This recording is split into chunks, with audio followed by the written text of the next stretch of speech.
For the first time in history, people and machinery are working together, realizing a dream. A uniting force that knows no geographical boundaries, without regard to race, creed, or color. A new era where communication truly brings people together. This is the dawn of the net. Want to know how it works? Click here to begin your journey into the net. Now, exactly what happened when you clicked on that link? You started a flow of information. This information travels down into your own personal mailroom, where Mr. IP packages it, labels it, and sends it on its way. Each packet is limited in its size.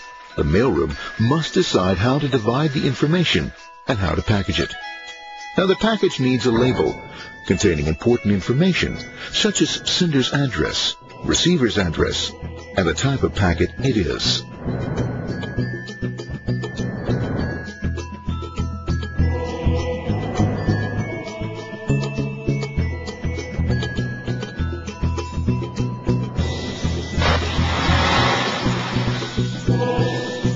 Because this particular packet is going out onto the internet, it also gets an address for the proxy server, which has a special function, as we'll see later.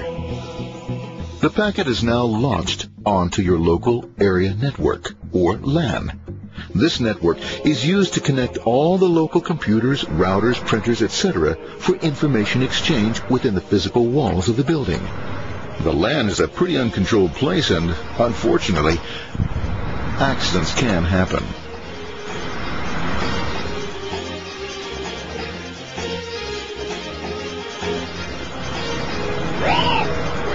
The highway of the LAN is packed with all types of information. These are IP packets, Novell packets, Apple Talk packets. They're going against traffic, as usual. The local router reads the address and, if necessary, lifts the packet onto another network. The router, a symbol of control in a seemingly disorganized world. Sorry about that, Pop. Let's put this one here, this one here. This goes here, this one goes here. I don't like this one. Let's go this one, this one goes here. I'll go this left, let's go with this one here. Another channel here. Let's put that one here. Let's put that one here. There he is, systematic, uncaring, methodical, conservative, and sometimes not quite up to speed. Sorry. But at least he is exact, for the most part.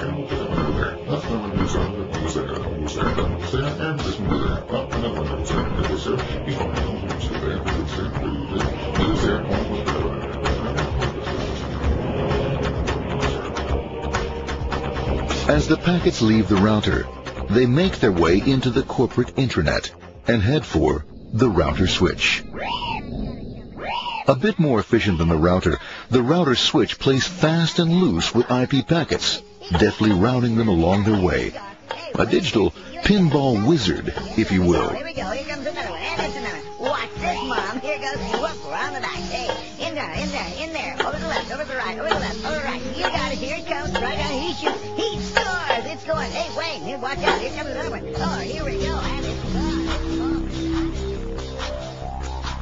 As packets arrive at their destination, they're picked up by the network interface, ready to be sent to the next level. In this case, the proxy. The proxy is used by many companies as sort of a middleman in order to lessen the load on their internet connection, and for security reasons as well.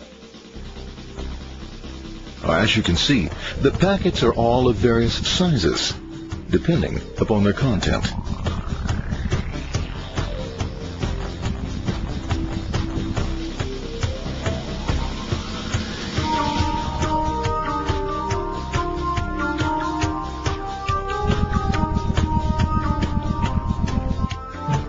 The proxy opens the packet and looks for the web address, or URL. Depending upon whether the address is acceptable, the packet is sent on to the internet.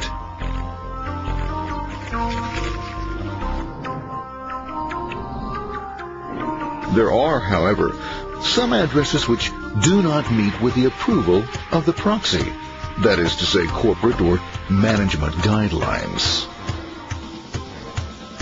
these are summarily dealt with. We'll have none of that. For those who make it, it's on the road again.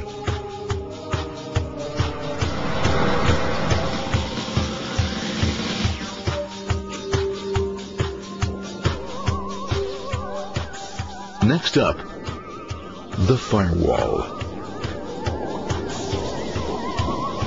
The corporate firewall serves two purposes.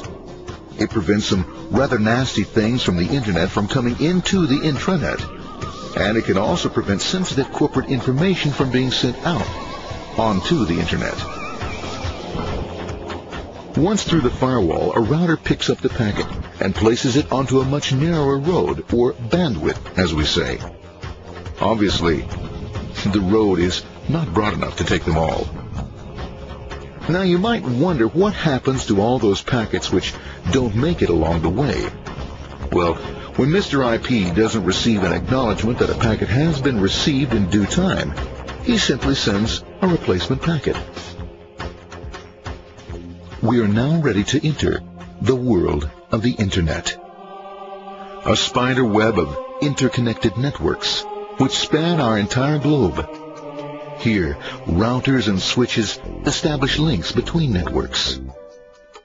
Now, the net is an entirely different environment than you'll find within the protected walls of your LAN. Out here, it's the Wild West. Plenty of space, plenty of opportunities, plenty of things to explore and places to go. Thanks to very little control and regulation, new ideas find fertile soil to push the envelope of their possibilities. But because of this freedom, certain dangers also lurk. You'll never know when you'll meet the dreaded ping of death. A special version of a normal request ping, which some idiot thought up to mess up unsuspecting hosts. The path our packets take may be via satellite, telephone lines, wireless, or even transoceanic cable. They don't always take the fastest or shortest routes possible, but they will get there. Eventually. Maybe that's why it's sometimes called the worldwide wait. But when everything is working smoothly, you can circumvent the globe 5 times over at the drop of a hat.